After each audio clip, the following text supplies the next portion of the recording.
Women in China's so-called re-education camps have been systematically raped and tortured, according to first-hand accounts obtained by the BBC. It's estimated more than 1 million men and women have been detained in the camps in China's northwest Xinjiang region. China claims the camps are education centres to de-radicalise Uyghurs and other Muslim minorities. Our correspondent Matthew Hill has spoken to several former detainees and workers. You may find some of their accounts distressing. Tarsanai Zaiwudan is reliving a story she can barely bring herself to tell. She was held at one of Xinjiang's so-called re-education camps. These satellite images show the site where Tarsanai says she was held, sharing a cell with 13 other women with a bucket for a toilet. And she's haunted by one image: masked men coming down a camp corridor like this one after midnight. They were 3 men. Not 1, but 3. They did whatever evil their mind could think of, and they didn't spare any part of my body, biting it to the extent that it was disgusting to look at. They didn't just rape, they were barbaric. They had bitten all over my body. The US have granted her safe refuge after investigating her claims. She's waived her right to anonymity and now feels free to speak out about the full extent of the abuse she says she suffered. They had an electric baton. I didn't know what it was. It was pushed into my private parts and I was tormented with electric shocks. It's estimated over 1 million Uyghurs and other Muslims are held in the camps. These never-before-broadcast pictures were filmed secretly in a camp under construction and published by a magazine on religious liberty. We've interviewed a former guard and seen his Chinese police documents. He's the first ever to come forward, and the risk of him speaking to the BBC is so great, we've reconstructed the interview with an actor. Jews who were taken inside were locked in a cell which held 8 to 16 inmates. There were cameras watching them all the time, and there were books about Xi Jinping. They have to study the book and memorize them in Chinese. If they fell, the punishment was severe. Many former camp inmates flee to Istanbul. Some talk of having to choose between punishment or being complicit in these crimes. I worked 6 months as a cleaning worker for the women. Han Chinese men would pay money to have their pick of the pretty young inmates. This was the first time Gulzira has told anyone the full extent of what she says she was forced to do. My job is to remove their clothes completely and then handcuff them on their beds so they cannot move.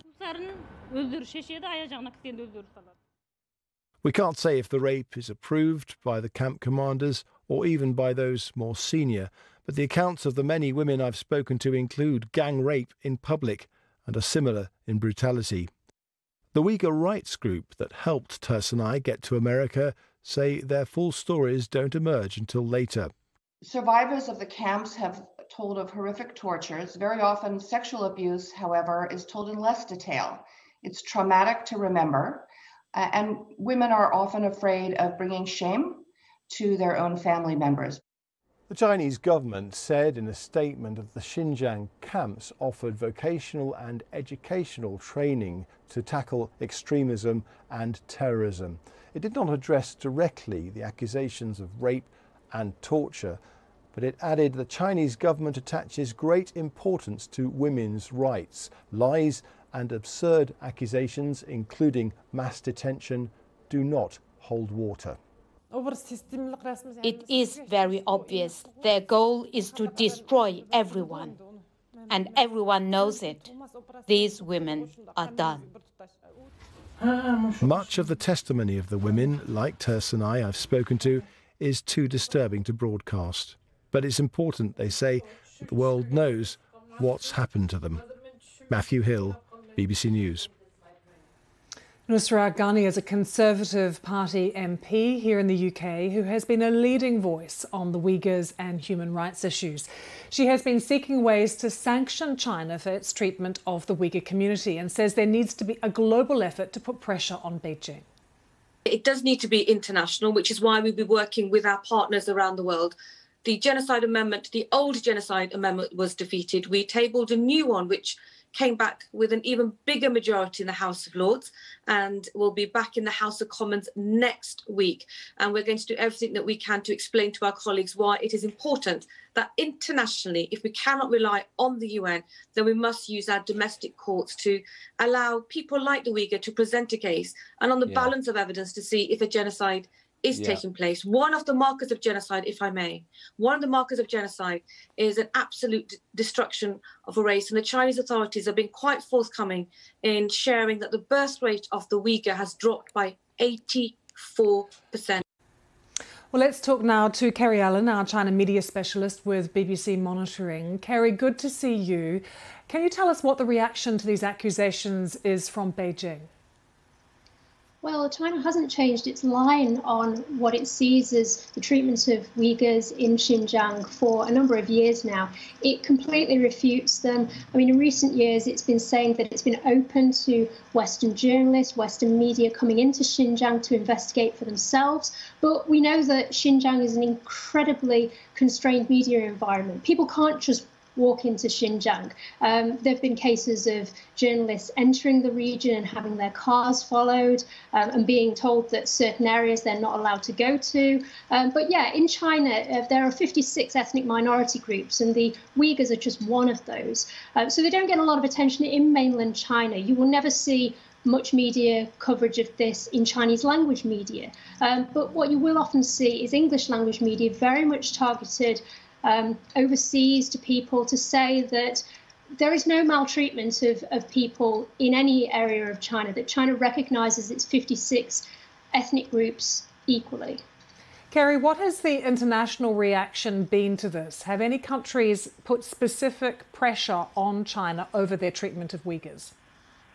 The US in particular, very much under the Trump administration, was heavily critical of this.